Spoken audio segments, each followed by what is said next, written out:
একদিন হযরত ঈসা সিরিয়ার পথে যেতে যেতে একটা মানুষের মাথার খুলি পড়ে রয়েছে দেখতে পেলেন। সেই খুলিটার সঙ্গে কথা বলার জন্য তার খেয়াল হলো। তিনি তখনই খোদার দরগায় আরজ করলেন, হে প্রভু, আমাকে এই খুলির সঙ্গে কথা বলার শক্তি দাও। খোদা তার প্রার্থনা মঞ্জুর করলেন।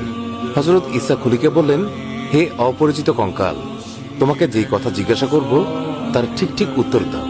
বলার সঙ্গে সঙ্গে ঈসা শুনতে পেলেন পরিষ্কার ভাষায় সেই খুলি কালেমা শাহাদাত পাঠ করল। ঈসা জিজ্ঞাসা করলেন, তুমি পুরুষ না স্ত্রী?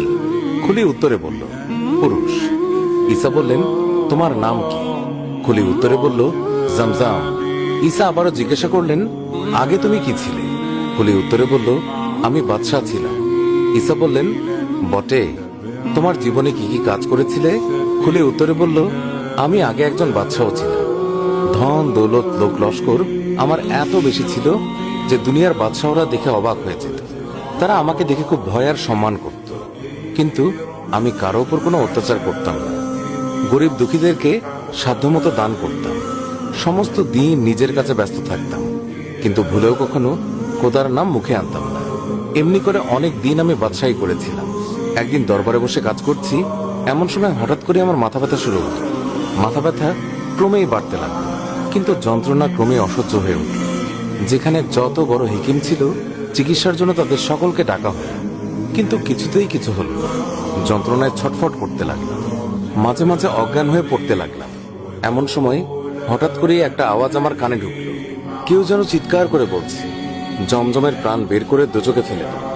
আর সঙ্গে সঙ্গে এক বিকট মূর্তি আমার সামনে এসে দাঁড়ালো। উহ, কি ভীষণ তার চেহারা! দেখে আমি অজ্ঞান হয়ে পড়লাম। তারপর কি হলো আমার মনে নেই।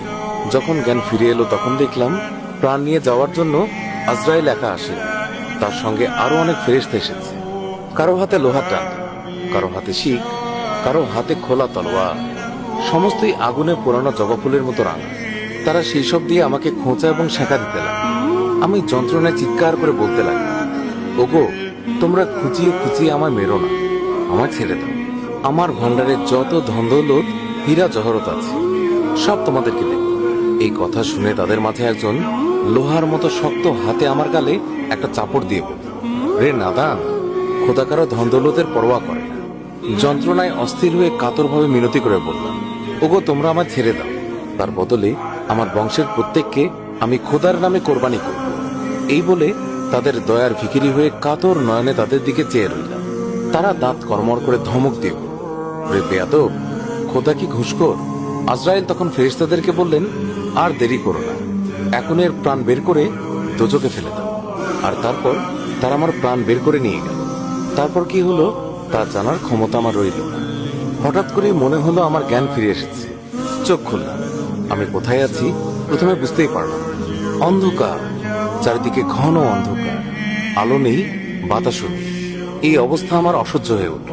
ক্রমেই বুঝতে পারলাম যে আমাকে কবর দেওয়া হয়েছে, আর সেই কবরের মাঝে যেন হাজার ফেরেশতা একসঙ্গে চিৎকার করে বলছে, রে নাদান, আমরা তোর প্রাণ বের করে নিয়ে গিয়েছিলাম, পুনরায় তোর দেহে প্রাণ দিয়েছি।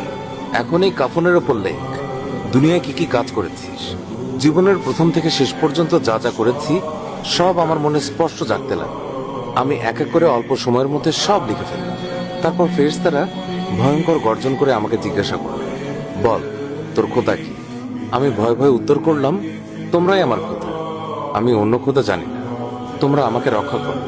এই কথা শুনে তারা ভয়ানক রেগে গেল। লোহার ডান্ডা দিয়ে আমাকে বেদম প্রহার আরম্ভ করল। তারপর মনে হতে লাগলো কবরের মাটি চারিদিক থেকে যেন আমাকে পিষে ফেলার চেষ্টা করছে। ক্রমেই আমার দম বন্ধ হয়ে আসতে লাগলো। মাটি চিৎকার করে বলতে লাগলো, রে বেঈমান, শত শত বৎসর আমার পিঠের উপরে বাদশাহী করে কত অত্যাচার করেছিস আর খোদার নাফরমানি করেছিস, তাই এটাই তোর শাস্তি। এই কথা বলে মাটি আমার হাড়গুলোকে গুঁড়ো করে ফেলার চেষ্টা করতে লাগলো। অসহ্য যন্ত্রণায় ছটফট করছি। এমন সময় কতগুলি ভীষণ মূর্তি আমাকে ধরে ওপরে নিয়ে গেল, যেন হাত ছেড়ে বাঁচলাম। ভাবলাম খোদা মেহেরবানি করে আমাকে মাফ করবে, কিন্তু সেই ভরসা শূন্যে মিলিয়ে গেল যখন দেখলাম তারা আমাকে ধরে নিয়ে গেল আরেকজন লম্বা সাদা দাড়িওয়ালা বিকট চেহারা লোকের কাছে। সে লোকটা ভীষণ চিৎকার করে বলে উঠল, এই হতভাগ্যকে আগুনের শিকল দিয়ে বেঁধে ফেলো, তারপর পায়ের দিকে উল্টো করে ছিঁড়ে ফেলো। আর সঙ্গে সঙ্গে তারা প্রভুর হুকুম তালিম করতে আরম্ভ করল। এরপর তারা আমাকে পচা দুর্গন্ধময় একটি কূপের মাঝে ফেলে দেয়। ক্ষুধায়, পিপাসায় আর অসহ্য যন্ত্রণায় হৃৎপিণ্ড যেন বন্ধ হয়ে যেতে লাগে। আমি কাতরভাবে তাদেরকে বললাম, দোহাই তোমাদের, আমাকে এক পাত্র পানি দাও। ফেরেশতারা তারা যেন কিসের রস আমাকে খেতে দিল। চোখ বুজে সেই রস মুখের মাঝে ঢেলে দিই। উহ, কি বিশ্রী দুর্গন্ধ! মনে হতে লাগলো এই জিনিস না খাওয়াই আমার পক্ষে ভালো ছিল। চিৎকার করে বলতে লাগলাম, কে আছো? এক পাত্র পানি দাও, পিপাসায় আমার প্রাণ যায়। সেই কাতরোক্তি শুনে অপর একজন ফেরেশতা এক গ্লাস পানি নিয়ে এলো। মনে ভরসা নেই, এইবার বুঝে বেঁচে গেলাম। চোখ বুঝে এক নিঃশ্বাস